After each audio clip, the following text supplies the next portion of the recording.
Hello दोस्तों, कैसे हैं आप सब। एक बार फिर से आप सबका स्वागत करता हूं आपके अपने चैनल जुनोपीडिया हिंदी पर। आज हम आपको एक ऐसे ही शहर के बारे में बताएंगे जिसका उल्लेख रामायण और महाभारत काल के दौरान भी देखने को मिलता है। इस जगह को रावण के ससुराल के रूप में जाना जाता है और यहाँ पर एक ऐसा गाँव है जहाँ 165 सालों से दशहरा नहीं मनाया जा रहा है। और एक ऐसी भी जगह है जहाँ रावण के पुतले को पहले शराब का भोग लगाया जाता है। एक ऐसी जगह जहाँ बनाई जाती है कैची। पहली बार दिल्ली चलो का नारा इसी जगह से दिया गया था। और इस शहर में एक ऐसी भूतिया हवेली है जो भारत की सबसे डरावनी जगहों में गिनी जाती है। ये शहर अपने स्पोर्ट्स इंडस्ट्री और सर्राफा बाजार के लिए भी काफी प्रसिद्ध है। कई महान हस्तियों का ताल्लुक इस शहर से रहा है और महात्मा गांधी जी का भी इस शहर से विशेष लगाव था। यहाँ पर घूमने लायक भी ढेरों स्थान है जहाँ हर साल लाखों पर्यटक आते हैं। दोस्तों, ये शहर कोई और नहीं बल्कि है उत्तर प्रदेश के एक प्रमुख शहर मेरठ। तो चलिए चलते हैं मेरठ की सफर पर। लेकिन वीडियो में आगे बढ़ने से पहले हमारे चैनल को सब्सक्राइब करके बेल आइकन जरूर दबाएं। वर्तमान समय में मेरठ जिले की कुल जनसंख्या 34 लाख के आसपास है, तो वहीं मेरठ सिटी की जनसंख्या 17,68,000 के आसपास। मेरठ में करीब 61% लोग हिंदू धर्म का पालन करते हैं, तो वहीं 36% आबादी के साथ इस्लाम यहाँ का दूसरा सबसे बड़ा धर्म है। इसके अलावा बौद्ध, जैन, सिख और ईसाई धर्म के लोग भी मेरठ में रहते हैं। सम्राट अशोक के मौर्य एम्पायर के दौरान मेरठ में बौद्ध धर्म का भी काफी प्रभाव देखने को मिला। मेरठ आज दिल्ली NCR का हिस्सा है। जानकारी के लिए बता दें कि मेरठ जिले के अंतर्गत ही मेरठ शहर आता है और इस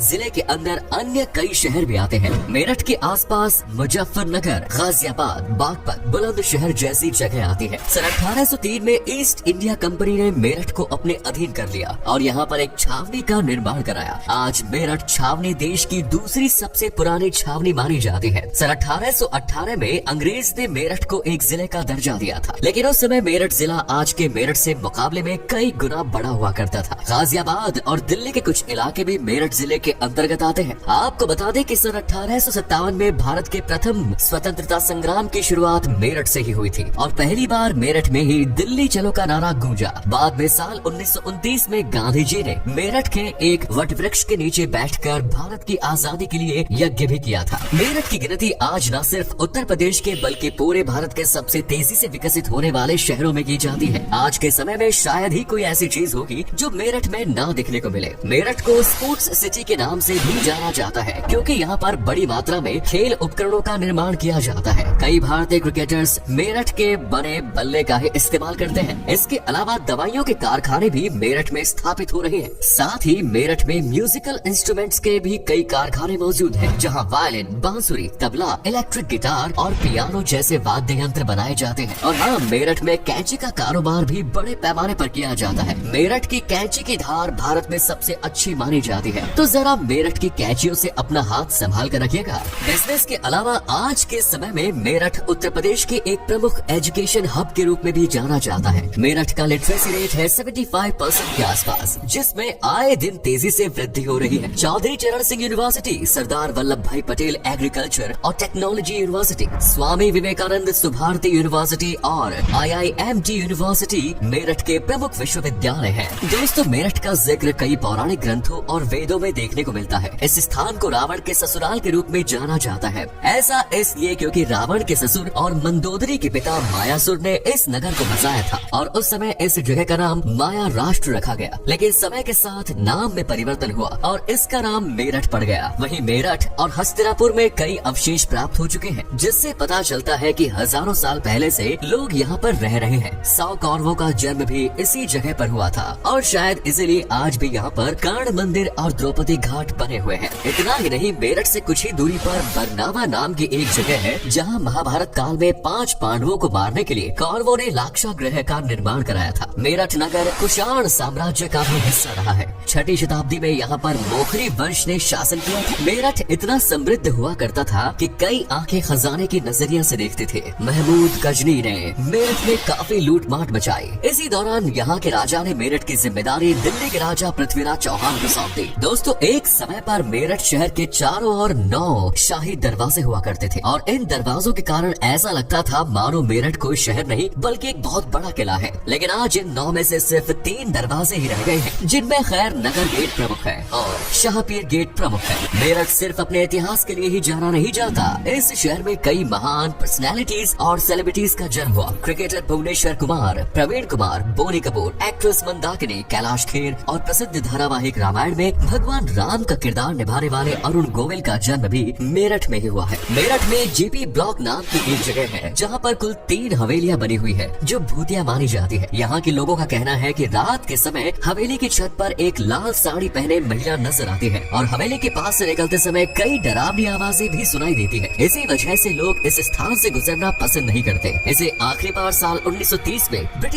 मिलिट्री द्वारा इस्तेमाल किया गया था और तब से लेकर आज तक ये हवेली सुनसान पड़ी है। सिर्फ भूतिया हवेली नहीं, मेरठ के बाजार भी काफी प्रसिद्ध है। यहाँ का सर्राफा बाजार देश के सबसे बड़े सर्राफा बाजारों में से एक है। आप यहाँ से गोल्ड और सिल्वर की ज्वेलरी ले सकते हैं। अनेकों डिजाइन्स आपको यहाँ मिल जाएंगे। यहाँ का सूतीगंज का कबाड़ बाजार भी काफी प्रसिद्ध है। पुरानी से पुरानी गाड़ियों के पार्ट्स आपको यहाँ आसानी से मिल जाएंगे। हर साल हजारों गाड़ियाँ यहाँ पर कटने के लिए आते हैं। और अगर आपको शॉपिंग करनी है तो गढ़ रोड के बाजार जरूर जाएं। अगर आपको अलग अलग प्रकार के पकवान खाने का शौक है तो एक बार मेरठ जरूर जाएं। मेरठ की नान खटाई पूरे देश में मशहूर है और साथ ही यहाँ का गजक, ये एक मिठाई है जिसे आप जितना भी क्यों न खाएं मन नहीं भरेगा। इसके अलावा लस्सी, चाट, कचौड़ी, छोले भटूरे, गोलगप्पे, पूरी, आलू और रबड़ी फालूदा का स्वाद भी आप चखना बिल्कुल न भूलें। त्योहारों की बात की जाए तो मेरठ के भैंसाली मैदान में रावण दहन का कार्यक्रम का आयोजन हर साल किया जाता है। लेकिन यहाँ पर खास बात यह है कि रावण का पुतला बिना शराब का भोग लगाए खड़ा नहीं होता। सबसे पहले रावण के पुतले के मुंह में शराब की बूंदें डाली जाती है और पूरे शरीर पर शराब का छिड़काव किया जाता है। उसके बाद ही ये पुतला खड़ा हो पाता है। बिना शराब पिलाए कई बार पुतला खड़ा करने की कोशिश की जा चुकी है, लेकिन हर बार नाकामी हाथ लगी है। आपको बता दें कि रावण को मेरठ का जवाई राजा भी माना जाता है। वहीं मेरठ में एक ऐसी भी जगह है जहां पिछले 165 सालों से दशहरा का आयोजन नहीं किया जा रहा। यहाँ के गगोल गांव में 1857 की क्रांति के बाद ब्रिटिशर्स ने कई भारतीय सैनिकों को दशहरे के दिन फांसी की सजा दी थी, जिसके बाद से यहाँ पर दशहरा का त्योहार मनाया ही नहीं जाता। मेरठ का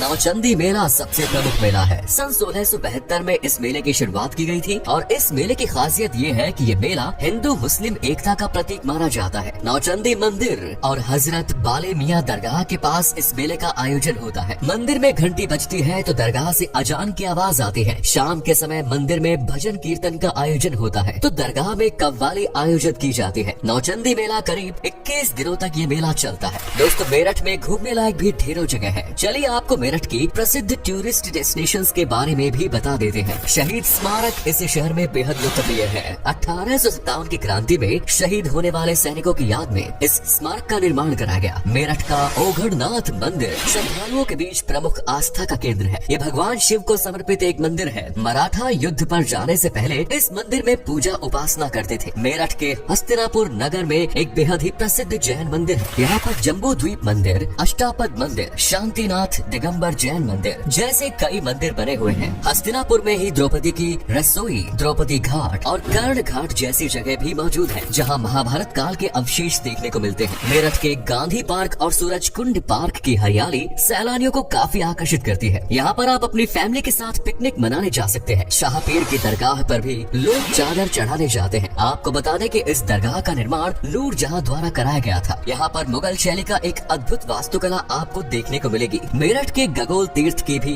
विशेष मान्यता है। इसके अलावा मेरठ के घंटाघर भी बहुत पॉपुलर स्पॉट है। इसके आगे लोग तस्वीर जरूर क्लिक कराते हैं। 17 मार्च 1913 को ये घंटाघर बनाया गया था। बताया जाता है कि इस घंटाघर की आवाज 10 किलोमीटर दूर तक जाती थी और आसपास शहर के लोग भी इस घड़ी के अनुसार ही अपनी घड़ी का मिलान किया करते थे। हालांकि आज शहर के शोर शराबे में इस घड़ी की आवाज सुनाई नहीं देती। दोस्तों, मेरठ तक अगर आप हवाई मार्ग के जरिए आना चाहते हैं तो दिल्ली के इंदिरा गांधी इंटरनेशनल एयरपोर्ट के जरिए पहुंच सकते हैं। दिल्ली से मेरठ की दूरी करीब 70 किलोमीटर है। वहीं रेल मार्ग के जरिए मेरठ भारत के सभी शहरों और राज्यों से अच्छी तरह से जुड़ा हुआ है। सड़क मार्ग के जरिए भी मेरठ तक आसानी से पहुंचा जा सकता है। मेरठ के आसपास कई एक्सप्रेस वे का निर्माण किया जा चुका है जो आपकी यात्रा को आरामदायक बनाने में मदद करते हैं। मेरठ घूमने के लिए 2 से 3 दिन का समय पर्याप्त है और लगभग 10,000 रुपए में आप आराम से ये शहर घूम सकते हैं। तो ये था भारत का सबसे खूबसूरत शहरों में से एक मेरठ। उम्मीद करता हूँ आपको ये एपिसोड पसंद आया होगा। आप में से कोई मेरठ से या फिर उत्तर प्रदेश से है तो हमें कमेंट सेक्शन में जरूर बताएं। आज की वीडियो में आपको मेरठ की कौन सी बात सबसे अच्छी लगी और अगर आप कभी मेरठ गए हैं तो आपका एक्सपीरियंस कैसा रहा ये भी हमारे साथ शेयर जरूर करें। साथ ही इस वीडियो को अपने दोस्तों और रिश्तेदारों के साथ शेयर करना ना भूलें। हमारे चैनल को भी सब्सक्राइब जरूर करें। वीडियो को अंत तक देखने के लिए शुक्रिया। फिर मुलाकात होगी। धन्यवाद।